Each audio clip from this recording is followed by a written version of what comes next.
قال تعالى أعوذ بالله من الشيطان الرجيم الذين إذا أصابتهم مصيبة قالوا إنا لله وإنا إليه راجعون. Yang saya hormati dan yang saya cintai karena Allah, Bapak Thohir serta keluarga, para ikhwan dan akhwat, terkhusus Ustaz Sanifuddin, semoga kita senantiasa mendapatkan bimbingan dan rahmat serta ridha dari Allah Subhanahu wa taala. Terkhusus pada kesempatan malam hari ini, petang hari ini, kita melaksanakan salah satu di antara sunnah yang barangkali ini memang sudah tidak banyak yang mengamalkan, yang melaksanakan, yang melazimkan terkait dengan takziah.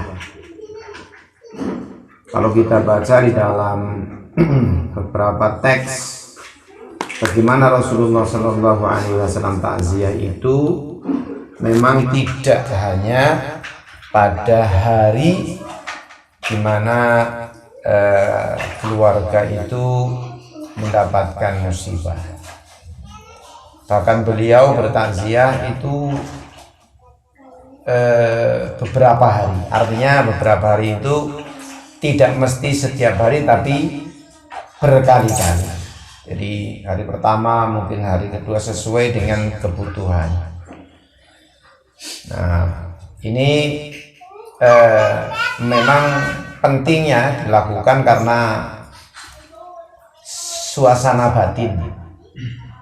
Bagaimanapun seseorang yang sedang kehilangan atau ditinggal oleh orang yang selama ini dicintai itu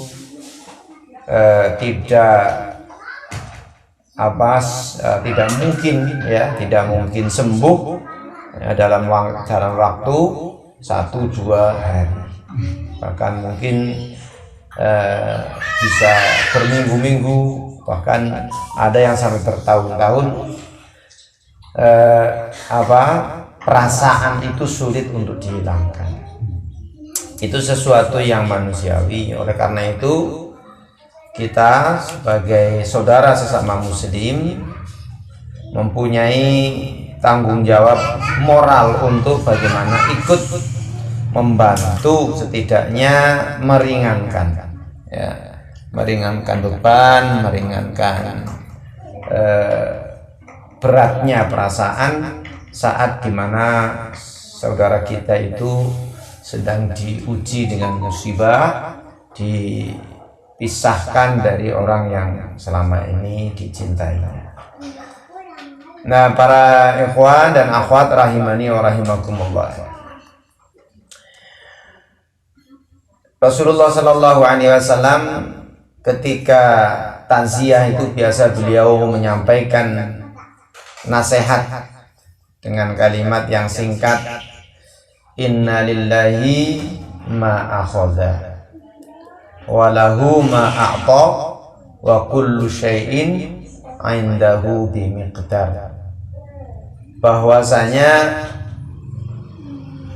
yang diambil itu milik Allah. Ini yang harus menjadi keyakinan yang kuat di dalam hati kita,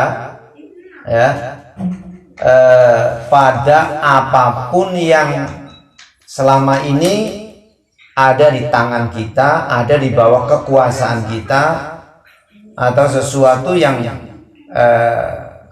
berada di dalam kepemilikan kita, bahwa inna lillah, sesungguhnya milik Allah. Karena itu adalah milik Allah, maka siapapun yang ketika diuji dengan hilangnya sesuatu yang dia miliki, disunnahkan untuk istirja. Inna lillahi wa inna ilaihi raji'un. Kenapa demikian? Karena pada hakikatnya, kita lahir sendiri dan tanpa disertai apapun, tanpa kepemilikan apapun. Jangankan anak, jangankan istri, bahkan selembar kain pun tidak, bahkan sehelai benang pun tidak. Jadi lahir kita itu dalam keadaan tidak membawa apa-apa, tidak memiliki apa-apa. Nah, kemudian Allah Subhanahu wa taala lengkapi dengan apa-apa. Untuk apa? Untuk dijadikan atau untuk kita jadikan sebagai sarana taqarrub kita, ta'abbud kita kepada Allah Subhanahu wa taala. Apapun itu bentuknya. Ketika seorang belum atau dikaruniai oleh Allah pasangan hidup dengan suami itu tujuannya supaya dia bisa lebih baik menjaga agamanya, lebih baik ibadahnya. Begitu pula ketika dikaruniai anak itu juga bagian dari rezeki yang Allah tujukan supaya kita lebih banyak mendapatkan kebaikan dengan mendidiknya, dengan memberikan nafkah, dengan mengarahkan bagaimana supaya mereka menjadi hamba-hamba Allah yang taat kepada Allah. Jadi semua yang ada Allah berikan kepada kita itu pada hakikatnya bukan menjadi hak milik kita. Inna lillahi ma akhadha walillahi ma fis samawati wa ma fil ardi. Yang ada di langit, yang ada di bumi, semuanya itu adalah milik Allah. Kalaupun kemudian kita mengklaim mempunyai kepemilikan, itu sebetulnya kepemilikan yang sifatnya hanya sebatas hanya sebatas istilah, pernyataan yang pada hakikatnya itu bukan milik kita. Kenapa? Sebab seandainya apa yang ada pada kita itu menjadi milik kita, berarti ada sesuatu yang bukan atau sementara bukan menjadi milik Allah. Dan seandainya itu terjadi, proses kepemilikan itu ada pelepasan. Umpama kalau saya memberi memberi uang kepada anak saya lah, contoh saya memberi uang kepada anak saya, maka ketika saya berikan tuh uang, berarti terjadi pelepasan hak dari saya, kemudian perpindahan hak kepada anak saya. Nah, disitulah kemudian saya tidak punya hak, tidak punya wewenang untuk mengatur uang itu buat apa, harus buat apa. Nah, maka bagi kita, sedangkan apa yang ada di diri kita, yang dari Allah itu tidak ada pelepasan hak milik Allah kemudian menjadi hak milik kita, yang kemudian seolah-olah kita punya hak atas apa yang Allah titipkan, yang Allah berikan kepada kita. Nah, oleh karena itu duka, derita, rasa kehilangan itu akan sangat besar sekali, dan sulit itu akan dihindari, akan dihilangkan ketika rasa kepemilikan itu rasa kepemilikan itu kemudian menjadi mutlak, bahwa apa yang ada di kita itu sebetulnya bukan milik kita. Kita merasa bahwa itu milik kita, sehingga ketika kita kehilangan, ya, maka kita akan merasa jauh lebih menderita dibandingkan apa? Dibandingkan ketika kita merasa dan kita meyakini bahwa walahu ma'ah inna lillahi ma'akhadha, bahwa yang ada di kita itu milik Allah. Nah, analogi atau gambaran sederhananya, ya, ketika ada orang yang menitipkan barang, menitipkan motor kepada kita, ya, otomatis ketika dia menitipkan motor di rumah kita, mungkin dia pesan silahkan digunakan, ya, tapi hanya untuk ke pasar saja, atau gunakan untuk kerja saja, ya, jangan dipakai untuk plesir, ya, jangan pakai untuk jalan-jalan yang nggak jelas. Nah, pada suatu ketika, ya, orang yang menitipkan itu mengambil, mana motor saya, ya, saya mau pakai ini, saya mau ambil itu motor saya, mau saya ambil. Tentu sangat aneh ketika kemudian ada orang yang mendapatkan titipan motor dijiot karo sing duwe, kok dia apa? Nah, malah berot-berot, ya, gitu kan? Berot-berot, ya. Dan kemudian menjadi satu penyesalan, kenapa diambil, ya, kenapa diambil, menyalahkan kepada yang punya. Ini kan malah jadi keton raba rasanya, jadi ini keton, ya. Nah, seperti itulah sebetulnya gambarannya, keyakinan kita inna lillahi ma'akhadha, bahwa ternyata apa yang lepas dari tangan kita itu bukan milik kita, tetapi milik Allah, dan dia mengambil lagi apa yang menjadi apa? Miliknya. Nah, apa yang Allah Subhanahu wa taala ambil itu, dan itu menjadi haknya, ya, tentu karena Allah itu Maha tahu bahwa memang sudah cukup bagi kita untuk apa? Untuk mendapatkan titipan itu. Allah Maha tahu bahwa ada yang lebih baik atau yang terbaik, ya, dari apa yang Allah ambil dari kita. Sehingga manakala kita ridho, manakala kita kemudian apa? Sabar, manakala kita ikhlas, disitulah Allah Subhanahu wa taala kemudian memberikan karunia yang begitu besar, ya. Wa basyiris shabirin, berikanlah kabar gembira. Siapa? Mereka orang yang sabar. Siapa itu? Alladzina idza asobathum musibah qalu inna lillahi wa inna ilaihi raji'un. Nah, kesabaran itu, ya, kemudian muncul, kenapa? Karena kesadaran bahwa dirinya, jangankan miliknya, dirinya saja itu adalah milik Allah, dan pada akhirnya akan kembali kepada Allah Subhanahu wa taala. Nah, para ikhwan dan akhwat rahimani wa rahimakumullah, penting juga kita menjadikan peristiwa, ya, peristiwa wafatnya orang yang beriman itu sebagai ibrah, sebagai pelajaran yang sangat berharga untuk kita.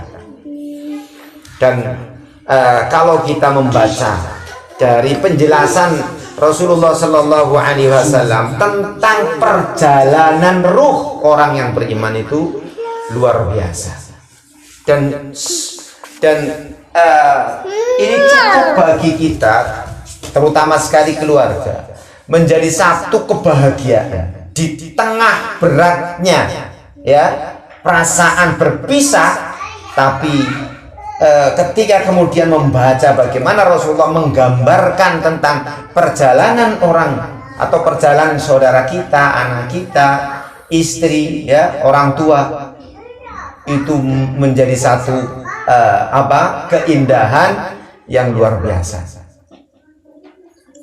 Di dalam satu hadis yang panjang sekali Rasulullah SAW menyebutkan tentang bagaimana Rasulullah menggambarkan bagaimana mulai ruh orang yang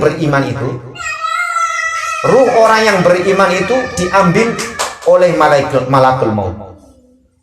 Pada saat menjelang atau saat sakaratul maut itu, Allah turunkan malaikat maut dan kedatangannya itu sudah langsung membawa kain kafan dari surga. Kain kafan yang dibawa dari surga. Jadi orang Tanah Abang ya. Langsung dari surga. Kemudian malaikat itu duduk di atas kepalanya. Yang satu di atas kepalanya, yang satu di sampingnya. Kemudian memanggil, ya ayyatuhan nafsul mutmainnah, irji'i ila rabbik radiyatan mardiyah. Dipanggil dengan lembut, dipersilakan supaya keluar dari jasadnya. Dan di saat itulah kemudian Allah Subhanahu wa taala membuka pandangan matanya itu tajam sekali. Begitu tajamnya sampai dia bisa menyaksikan, dia bisa melihat kebaikan-kebaikan yang pernah dia lakukan dalam hidupnya. Fakashafna anka ghita'aka fabasarukal yawma 'alaika hadid. Saat itu kami buka ya ghita'aka, tutup tabirmu, fabasaruka, sehingga penglihatanmu pada hari itu 'alaika hadid, begitu tajamnya bagimu. Maka di situ kemudian orang yang beriman ya, karena begitu indahnya begitu indahnya amal yang diperlihatkan, sehingga meskipun sakaratul maut itu sebuah peristiwa yang paling berat dalam perjalanan hidup manusia, tapi ketika yang dilihat adalah sesuatu yang indah, maka diringankan baginya keluarnya ruh dari jasad. Itulah yang Rasulullah ajarkan kepada kita supaya Allahumma hawwin alaina fi sakaratul maut. Ya Allah, ringankan. Bagaimana ringannya ruh ketika keluar dari jasad, saat dimana dia bisa melihat indahnya, bagusnya amal-amal kebaikan yang pernah dia lakukan dalam perjalanan hidupnya.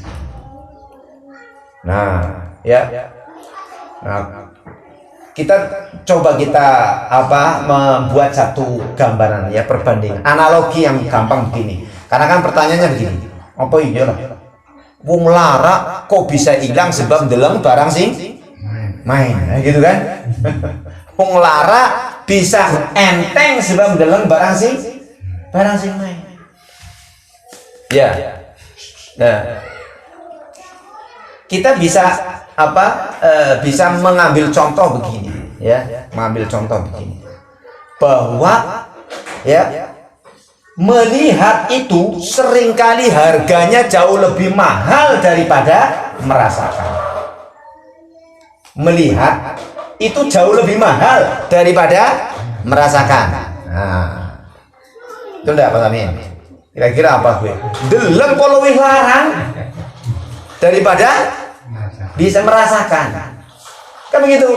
Ya, sekarang begini ya. Kalau ada orang menawarkan, tawaran nih ya, dikasih uang dikasih uang 5 juta. Apa disengi jalan-jalan maring Prancis lah kayak, atau ya Abu Dhabi lah ya, sing negarane mandan Islaman lah kayak gitu ya, maring Abu Dhabi. Ngapa kayak ndeleng ndeleng gue bangunan, ndeleng indahnya macam-macam ke kon ndeleng tok ya kan, kon ndeleng tok. Padahal atau perbandingannya beginilah, silakan mau pilih madang nang restoran sebulan gratis apa disengi jalan-jalan maring Abu Dhabi. Ini yang dikit Pak Sami. Madang. Iya. Madang bulan gratis ya. Iya. Tapi betapa banyak orang justru memilih apa semadang restoran enaknya kan sepisan rong pisan kan gitu ya. Jajan harus seminggu manang restoran bayar bos. Iya. Apa? Terus kemudian karena makan restoran terus enaknya pada kalau nanti apa? Akhirnya bisa itu kan di surga, gitu kan? Kalau di surga mah begitu ya, tidak ada bedanya. Ya, hadzal ladzi apa? Hadzal ladzi ruzikna min qablu wa utubi mutasyabiha begitu. Jadi mangan siki. Oh hadzal ladzi ruzikna. Jadi kayak sing wingi kayak gitu loh. Hadzal ladzi ruzikna min qablu. Mengko mangan mani, kayak sing wingi mani. Mengko mangan mani, kayak sing wingi mani. Ora tahu ana apa? Orang nabi tane, ke surga tuh kayak gue ya. Walaupun mutasyabiha, walaupun barangnya pada gitu loh. Barangnya pada, tapi rasanya beda. Anyar maning. Nah, itu surga. Nah itu maksud saya ini contoh ya. Jalan-jalan hanya melihat. Tapi jauh banyak orang memilih melihat daripada apa? Nah, daripada madang. Ya, itu artinya apa? Melihat itu menjadi satu apa? Banyak yang menjadi kebutuhan yang lebih besar, atau banyak yang lebih memberikan apa? Kebahagiaan daripada merasakan. Sehingga perasaan yang berat itu bisa ringan hanya karena melihat sesuatu yang indah. Begitulah orang yang beriman. Sehingga diringankan pada saat proses sakaratul maut. Setelah itu kemudian ini ya, Bapak sini. Kemudian malaikat itu ya, setelah ruh kemudian dimasukkan ke dalam kain kafan dari surga, kemudian dibawa oleh malaikat itu. Dari pintu, dari langit satu, langit dua, langit ketiga, malaikat mereka begitu mengaguminya, ya. Mereka begitu sangat menghormatinya. Karena apa? Karena setiap kali melewati rombongan malaikat, mereka mendapatkan bau harum yang luar biasa. Terus sampai kemudian menghadap kepada Allah Subhanahu Wa Taala. Kemudian di hadapan Allah kemudian perintahkan oleh malaikat, tulislah ya kebaikannya fil illiyin, ya, di antara penghuni makhluk yang ada di langit sana, illiyin, ali yang paling tinggi. Kemudian kembalikan dia ke bumi. Minha khalaqnakum wa fiha nu'idukum wa minha nukhrijukum taratan ukhra. Karena dari bumi kami ciptakan dia, ke bumi kami kembalikan dia, dan dari bumi pula nanti kami akan bangkitkan dia. Kemudian dikembalikan ke bumi. Saat dimana ya? Saat dimana jasad itu dibaringkan, dikubur, kemudian ruh dikembalikan ya ke kuburnya. Disitulah kemudian malaikat ya menyampaikan ujian fitnatul kubri. Ujian apa? Ujian kubur, yaitu pertanyaan apa? Pertanyaan kubur. Tapi bagi orang yang beriman, ora perlu ditalkin, ora butuh karo apa? Talkine Pak Kayin ya. Ora perlu. Ya. Kenapa? Karena jawaban daripada ruh ini atau jasad yang berada di kubur ini bukan jawaban kognitif ya. Kognitif kan bisa dibocorkan, bisa diapalna kan gitu kan. Ya. Jadi itu bukan kognitif. Walaupun di dunia ini apalannya nanti apa? Di luar kepala, bahkan kemudian tangi itu takon iman rebuk langsung jawab Rabbi Allah, guys. Ya, tangi itu gugah man rebuk Rabbi Allah. Bukan saking apa? Refleks gitu kan ya. Refleks. Tapi kalau nanti dikubur, walaupun di dunia itu bahkan kemudian di tengah-tengah tidur, setengah tidurnya tanya man robuk, dia jawabnya apa?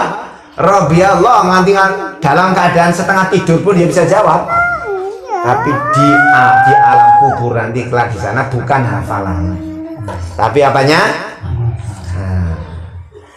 Jadi perjalanan hidupnya itulah yang menjadikan kemudian dia ringan. Kenapa? Yusabbitullahul ladzina amanu bil qaulis sabit. Allah sudah tetapkan, jawaban itu sudah ditetapkan di dalam dadanya, itu dikunci. Itu loh. Orang-orang yang beriman bil qaulis sabit, perkataan yang sabit tadi dikunci di dalam dadanya, wis. Itu. Sehingga proses fitnah, ujian di kubur itu ya nilai sembah. Nah, setelah itu ya kemudian malaikat bilang naumatal arus, kamu istirahat saja. Kamu istirahat di sini. Naumatal arus seperti istirahatnya pengantin baru. Ya ora turu memang nih. Namanya bangun ya. Ora turu. Ya. Tapi karena apa? Suasana yang bahagia. Sini saja tahun pernah pengantin baru serasa. Ya, bagaimana suasana malam pengantin baru itu kan? Ujarku mbek Isa mungkin ini satu subuh ya. Kenapa? Karena perpanjang atau lama dan sebentar, atau katakanlah lama atau sebentarnya waktu itu bukan dihitung dari berapa kali perputaran jarum jam, berapa kali perputaran matahari, bukan. Tapi bagaimana suasana batin ketika melewati waktu, ketika mengisi waktu, itulah yang akan membedakan waktu itu cepat atau lambat. Sehingga kita bisa membuktikan betapa waktu yang pendek sekalipun banyak orang yang menganggap begitu lama. Kita kan menganggap bahwa waktu 5 menit ke apa? Kan cepet ya. 5 menit kan cepet banget 5 menit gitu kan. Tapi bagi orang tertentu menganggap begitu lamanya. Kapan itu? Ngantri kamar mandi karo kebelet. Nah, gitu ya. Wis kebelet anu mandan mules saya itu jajal. Nah. Jajal. Nembe semenit kudur-kudur.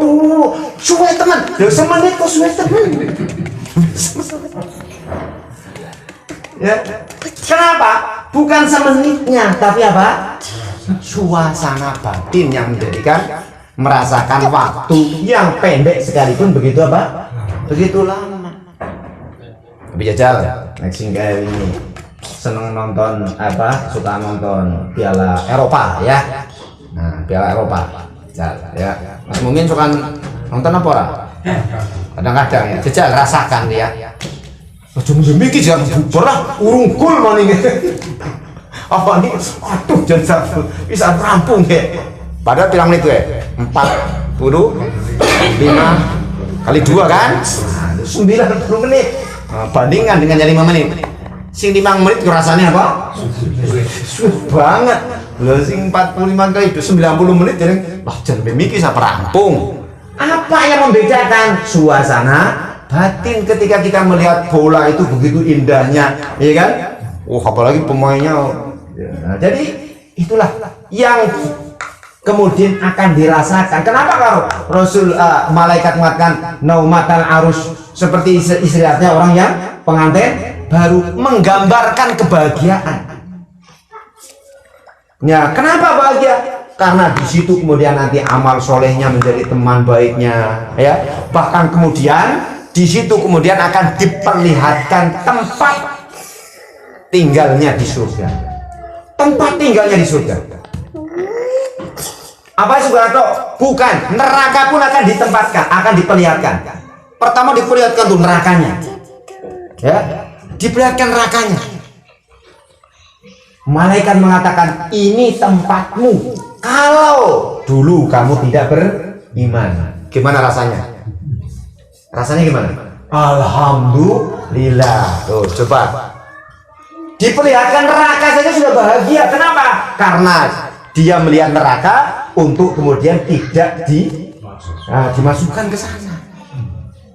Jadi orang bahagia itu bukan hanya sekedar mendapatkan, tapi juga kehilangan, atau ketika kemudian dia terhindar dari bahaya itu juga bahagia. Coba anak gunting wah nangar apa nangar utawanya ada orang jatuh tapi masih alhamdulillah. Ngapa? Untung ora tugel gitu kan, padahal motornya rusak tapi masih alhamdulillah daripada bakirku kayak kan pernah ya. Jadi diperlihatkan neraka tapi dia bisa bersyukur. Kenapa? Terhindar dari neraka. Ketika diperlihatkan surga lebih bersyukur lagi karena dia tahu disitulah kelak nanti dia akan tinggal, dan pandangan surga itu akan terus dibuka sampai kemudian nanti dibangkitkan oleh Allah pada hari kiamat. Maka tadi melihat saja sudah bahagia.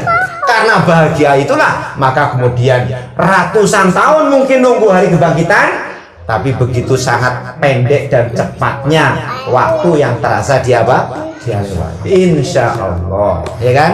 Almarhumah, ya kan? Mbak Nurul Hidayati ini ya